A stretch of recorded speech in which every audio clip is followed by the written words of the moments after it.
Eto, yan ang gusto bakla nun. Bakit sabihin yung sister na yung make-up mo? Mahal ko eh. Hindi pwede ka beauty. Gusto mo ikaw? Ayun.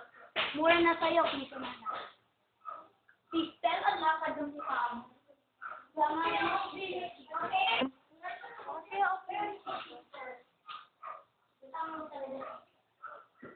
Ano ba? Pero na lang yan, sinabi mo pa. Oo nga. Saan mo babalik ka? Ikaw ang balik ko, sister. Kasi sister, tayo ko. Nainitan ako. Ayaw po kayo na sister. At ang ganyan pa sa sister. Ay, tara na, may pupuntahan ka. Ayan na ako, sister. Ay, ate Lily. Yan ang sister mo. Nailap ko ako, sister. Ate, daw napasensya na. Ay, bakit galing? Wala na naisip na ako. Okay. Sila dapat pagod. Ay, ay. Naglinis ka na.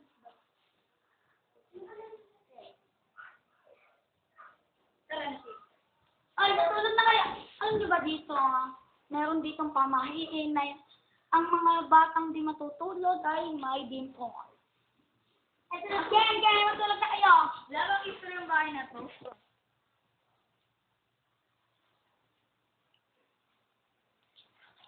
Anong history? Hoy, hindi ito math history, hindi rin ito social history. Ano po yan? I'm just asking. Leche. Juice! Ito. Ay, babae! Ito ko na nga. Sus ka. Sinisira mo yung bahay ko. Ito na. Matulog na. Hoy, ikaw. Tekno ka, tekno. Yan, patatik ko. Ano pang maganda ang hawak ng alarm? Ano po, kasi nasanay sa akin yun eh. Ako nag-alaga ko lang, baby. Kaya naman pala. Nagsumipat lang Ay, kayo dito. dito. 1 years old yan. Ay, Pinsan! Kamusta ka na? Uy! Ano yun? Uy, cellphone ko.